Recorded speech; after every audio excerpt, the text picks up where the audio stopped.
ಅಂದರೆ ಈಗ ತುಂಬ ಜನರು ನೀವು ಹೇಳಿದ ಹಾಗೆ ಈ ಧ್ಯಾನದಲ್ಲಿ ಆಗುವಂಥ ಅನುಭವಗಳಿರ್ತಾವಲ್ಲ, ಅದು ಕೇವಲ ಇಮ್ಯಾಜಿನೇಷನ್ನ, ರಿಯಾಲಿಟಿನ, ಅಥವಾ ಏನೋ ಒಂದು ಪರ್ಸೆಪ್ಷನ್ನ, ಎಲ್ಲೋ ಕೇಳಿರೋ ಕಥೆ ನಮ್ಮ ಮೈಂಡ್ ನಮಗೆ ನಂಬಿಸ್ತಾ ಇದೆಯಾ, ಈ ರೀತಿಯಾದಂಥ ಅನುಭವಗಳು ಕೂಡ ಆಗ್ತಾವಲ್ಲ, ಅದನ್ನು ಹೇಗೆ ಕ್ಲಾರಿಟಿ ಹೇಗೆ ಮಾಡ್ಕೊಳ್ಳೋದು, ಇಲ್ಲ ಇದು ನಿಜಕ್ಕವಾಗಿರುವಂಥದ್ದು, ಇದು ಕೇವಲ ಇಮ್ಯಾಜಿನೇಷನ್ ಅಂತೇಳಿ. ಬ್ರಹ್ಮಸತ್ಯ ಜಗನ್ಮಿತ್ಯ ಅಂತ ಹೇಳಿದ್ದು ಅದನ್ನೇ. ಇದೆಲ್ಲ ಇಲ್ಯೂಷನ್ನೇ, ಯಾವುದು ಸಪ್ಪು ಸರಿ ಅಂತ ಇಲ್ಲ, ಇರುವುದು ಎನರ್ಜಿ ಮಾತ್ರ, ಎಲ್ಲ ಇಲ್ಯೂಷನ್ನೇ. ಈಗ ನಿಮಗೆ ಜ್ವರ ಬರ್ತಾ ಇದ್ದರೆ ನಿಮಗೆ ಚಳಿ ಆಗ್ತಿರ್ತದೆ, ನೀವು ಚಳಿ ಚಳಿ ಅಂತ ಹೇಳ್ತೀರಿ. ನಿಮಗೆ 2-3 ಶರ್ಟ್ ಹಾಕಿದ್ದಾರೆ, ಮೇಲೆ ಒಂದು ಇದಾಕಿದ್ದಾರೆ, ರಗ್ಗೋದಿಸಿದ್ದಾರೆ, ಎಲ್ಲ ಹಾಕಿದ್ದಾರೆ, ನೀವು ಇನ್ನು ಕೂಡ ನಡಕ್ತಾ ಇರ್ತೀರಿ ಚಳಿ ಚಳಿ ಅಂತ. ಸುತ್ತ ನಿಂತವರೆಲ್ಲ ಬಟ್ಟೆ ತೆಗೆದು ನಿಂತಿದ್ದಾರೆ ಚಳಿ ಅಂತೇಳಿ, ಹಂಗೆ ಸೆಕೆ ಅಂತೇಳಿ ಅಂಗಿ ತೆಗೆದು. ಅದರರ್ಥ ನಿಮಗೆ ಚಳಿ ಆಗ್ತಿಲ್ವ, ನೀವು ಆ್ಯಕ್ಟಿಂಗ್ ಮಾಡ್ತಾ ಇದ್ದೀರಾ ಅಂತ ಹೇಳಿದ್ರೆ ನಿಮಗೆ ಚಳಿ ಆಗ್ತುಂಟು, ಬಟ್ ನಿಜವಾಗಿ ಚಳಿ ಇದೆ ಅಂತ ಹೇಳಿದರೆ ಇಲ್ಲ, ನಿಮಗೆ ಜ್ವರದಿಂದಾಗಿ ಚಳಿ ಬರ್ತುಂಟು. ಅದೇ ರೀತಿ ಮೈಂಡಿಗೆ 6 ಲೆವೆಲ್ ಇದೆ. ಈ 6 ಭೂಮಿ ಮೇಲೆ ಎಷ್ಟೆಲ್ಲ ಧರ್ಮಗಳಿದೆ ಅಲ್ವಾ. ನನಗೆ ದೇವರು ಬಂದು ಹೇಳಿದರು, ನನಗೆ ಈ ದೇವದೂತರು ಬಂದು ಹೇಳಿದರು, ಏನೇನೆಲ್ಲ ಸ್ಟೋರಿ ಇದೆ ಅಲ್ವಾ, ನನಗೆ ದೇವರು ಪ್ರತ್ಯಕ್ಷ ಆದರು. ಈಗ ನಮಗೆ ಕೂಡ ಸಾಧನೆ ಮಾಡುವಾಗ ಎಷ್ಟು ಅನುಭವ ಆಗ್ತಾ ಇದೆ, ನೀವು ಮಾಡಿದರೆ ಗೊತ್ತಾಗ್ತದೆ. ಈಗ ನಾನು ಹೇಳಿದರೆ ಏನೋ ಕತೆ ಬಿಡ್ತಾ ಇದ್ದೇನೆ, ಯಾರಾದರೂ ಕಮೆಂಟ್ ಮಾಡ್ತಾರೆ, ಅದಕ್ಕೆ ನಾನು ಯಾವುದನ್ನು ಅದನ್ನೆಲ್ಲ ಹೇಳಲಿಕ್ಕೆ ಆಗೋದು. ನೀವು ಸಾಧನೆ ಮಾಡಿ ನೀವು ನೋಡಬೇಕು, ಮಾಡುವಾಗ ನಿಮಗೆ ಎಷ್ಟು ಅನುಭವ ಆಗ್ತದೆ ಅಂತೇಳಿ. ನಿಮ್ಮ ಹತ್ತಿರದಲ್ಲಿ ಬಂದು ಕೂತಾಗೆ ಗೆಜ್ಜೆ ಸೌಂಡ್ ಕೇಳ್ತದೆ, ಪರಿಮಳ ಬರ್ತದೆ, ಇಲ್ಲಿ ಕಿವಿ ಹತ್ರ ಬಂದು ಉಸಿರು ಬಿಡುವುದು ಕೂಡ ಕೇಳ್ತದೆ, ಅಷ್ಟು ಕ್ಲಿಯರ್. ಅದರ ಅರ್ಥ ಅದು ನಿಜ. ಅದಕ್ಕೆ ಹೇಳುವುದು, ಅಧ್ಯಾತ್ಮದಲ್ಲಿ ಒಂದು ಚಿಕ್ಕ ಏರ್ಲೈನ್ ಇರೋದು ಅದು. ನೀವು ಅದು ಅರ್ಥ ಆಗದಿದ್ದರೆ ಹುಚ್ಚಾರ ಥರ ಮಾತಾಡೋದು. ನನಗೆ ದೇವರ ದರ್ಶನ ಆಯಿತು, ನನಗೆ ಅಗಸ್ತ್ಯರು ಬಂದರು, ನನಗೆ ಅವರು ಬಂದರು, ನನಗೆ ಇವರು ಬಂದರು, ನನಗೆ ಭೂತ ಪ್ರೇತಗಳು ಕಂಡು, ಎಲ್ಲ ಮೈಂಡಿನ ಬ್ರೈನ್ 6 ಲೆವೆಲ್ ಆಫ್ ಇಲ್ಯೂಷನ್ ಬರೋದು ಅದು.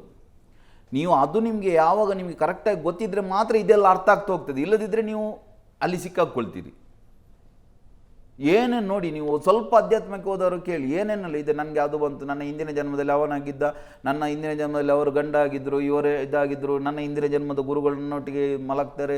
ಒಬ್ಬರು ಮೇಡಮ್ ಇದ್ದ ಒಂದು ಕೇಸ್ ಇತ್ತು, ಅವರು ಮಲಗಿದಲ್ಲಿ ಮೂತ್ರ ಮಾಡಿಕೊಂಡು 3-4 ದಿನ ಮಲಗಿದಲ್ಲಿ ಇರ್ತಿದ್ರು. ಇವರಿಗೆ ಮನೆಯವರಿಗೆ ಯಾರಿಗೂ ಗೊತ್ತಾಗ್ತಿಲ್ಲ. ಮತ್ತು ನಾನು ಅವ್ರ ಹತ್ರ ಮಾತಾಡುವಾಗ ಅವರು ಹೇಳ್ತಾರೆ, ಅವರ ಹಿಂದಿನ ಜನ್ಮದ ಗುರು ಬಂದು ಅವರೊಟ್ಟಿಗೆ ಸೆಕ್ಸ್ ಮಾಡೋದಂತೆ. ಆ ಖುಷಿಯಲ್ಲಿ ಅವರು ಮಲಗುದು ಸೀದಾ ಅಲ್ಲಿ ಮೂತ್ರ ಮಾಡಿಕೊಂಡು. ಸೊ ಅದೆಲ್ಲ ಹೇಳುವಂಥದ್ದಲ್ಲ ವಿಷಯಗಳು ಅಂತ ಹೇಳಿದರೆ, ನೀವು ಮೈಂಡಿನ ಬಗ್ಗೆ ಅದನ್ನು ನೀವು ಕರೆಕ್ಟಾಗಿ ಅರ್ಥ ಮಾಡಿಕೊಂಡ್ರೆ ಮಾತ್ರ ನಿಮಗೆ ಅದರಲ್ಲಿ ಅಧ್ಯಾತ್ಮದಲ್ಲಿ ನಿಲ್ಲಲಿಕ್ಕೆ ಆಗೋದು. ಇಲ್ಲದಿದ್ದರೆ ಹುಚ್ಚರ ಥರವೇ ಮಾತಾಡೋದು. ಯಾಕೆಂದರೆ ಅವ್ರು ಸುಳ್ಳು ಮಾತಾಡ್ತಿಲ್ಲ, ಅವರಿಗೆ ಅದು ರಿಯಾಲಿಟಿ. ಈಗ ನಾನು ನಿಮ್ಮ ಹತ್ರ ಹೇಗೆ ಮಾತಾಡ್ತಿದ್ದೆ, ನಾನು ಅದೇ ರೀತಿ ಮಾತಾಡ್ತಿದ್ದೆ ಅವರಿಗೆ. ರಾಮಕೃಷ್ಣ ಪರಮಹಂಸರು ಹೀಗೆ ಕಣ್ಣು ಮುಚ್ಚಿಕೊಂಡು ಕೂತ ಕೂಡಲೇ ತಾಯಿ ಬಂದು ಎದುರು ಬರ್ತು ಕೂತ್ಕೊಳ್ತಿದ್ರು. ನಿಮ್ಮ ಹತ್ರ ಹೇಗೆ ಮಾತಾಡ್ತಿದ್ದೇನೆ ಆ ರೀತಿ ರಾಮಕೃಷ್ಣ ಪರಮಹಂಸರು ಮಾತಾಡ್ತಿದ್ರು. ಬಟ್ ಯಾವಾಗ ತೋತಾಬರಿ ಬರ್ತಾನೆ ಅವ ಹೇಳ್ತಾನೆ, ನೀನು ಇದಲ್ಲ, ನೀನು ಇದಕ್ಕಿಂತ ಮೇಲೆ ಹೋಗಬೇಕು, ಇದೊಂದು ಸ್ಟೆಪ್ಪು, ಇದರಿಂದ ಮೇಲೆ. ಅವ್ರು ಹೇಳ್ತಾರೆ, ಇಲ್ಲ ನನಗೆ ತಾಯಿ ಕಣ್ಣು ಮುಚ್ಚಿದರೆ ತಾಯಿ ಬಂದು ಮಾತಾಡ್ತಾರೆ, ನನಗೆ ಅಷ್ಟೇ ಸಾಕು, ಇಲ್ಲ ನೀನು ತಾಯಿ ಹತ್ರ ಕೇಳು ಅಂತ ಹೇಳ್ತಾರೆ ತೋತಾಬರಿ. ಆಗ ರಾಮಕೃಷ್ಣ ಪರಮಹಂಸರು ಬಂದು ತಾಯಿ ಹತ್ರ ಕೇಳ್ತಾರೆ. ಆಗ ತಾಯಿ ಹೇಳ್ತಾರೆ, ಹಾಂ ಅವನು ನಾನೇ ಕಳಿಸಿದ್ದು. ಆಗ ತೋತಾಬರಿ ಹೇಳ್ತಾನೆ, ಕಣ್ಣು ಮುಚ್ಚಿದ ಕೂಡಲೇ ದೇವಿ ಎದುರು ಬರೋದು ಅವರಿಗೆ. ಇವು ಹೇಳ್ತಾನೆ, ಕಾಳಿಯನ್ನು ಕತ್ತಿಯಿಂದ ಕಡಿ ಅಂತ ತೋತಾಪುರಿ. ನೀವು ಲೆಕ್ಕ ಹಾಕಿ. ಅದಕ್ಕೆ ನಾನು ಹೇಳಿದ್ದು, ಭಾರತದಲ್ಲಿ ಎಷ್ಟು, ಅದೇ ನೀವು ಫಾರಿನಲ್ಲಿ ಎಲ್ಲಾದರೂ ದೇವರನ್ನು ಕತ್ತಿಯಿಂದ ಕಡಿ ಅಂತೇಳಿ ನಿಮ್ಮ ತಲೆಯನ್ನು ಕಡಿತಾರೆ. ರಾಮಕೃಷ್ಣ ಪರಮಹಂಸರಿಗೆ ಹೇಳ್ತಾನೆ ತೋತಾಪುರಿ, ತಾಯಿಯನ್ನು ಕಡಿ ಕತ್ತಿಯಿಂದ. ರಾಮಕೃಷ್ಣ ಪರಮಹಂಸರು ಕೇಳ್ತಾರೆ, ನಾನು ಕತ್ತಿಯನ್ನು ಎಲ್ಲಿಂದ ತರಲಿ? ಆಗ ತೋತಾಪುರಿ ಹೇಳ್ತಾನೆ, ಕಾಳಿಯನ್ನು ಎಲ್ಲಿ ಸೃಷ್ಟಿ ಮಾಡಿದ್ಯಾ ಅಲ್ಲಿಯೇ ಕತ್ತಿಯನ್ನು ಸೃಷ್ಟಿ ಮಾಡಿ ಕಡಿ ಅಂತ. ರಾಮಕೃಷ್ಣ ಪರಮಹಂಸರು ಕಲ್ಪನೆ ಮಾಡ್ತಾರೆ, ತಲೆಯಿಂದ ಕತ್ತಿಯಿಂದ ಕಡಿದಾಗ ರಾಮಕೃಷ್ಣ ಪರಮಹಂಸರಿಗೆ ನಿರ್ಗುಣ ನಿರಾಕಾರ ತತ್ವ ದರ್ಶನ ಆಯ್ತು ಅಂತ ಹೇಳ್ತಾರೆ.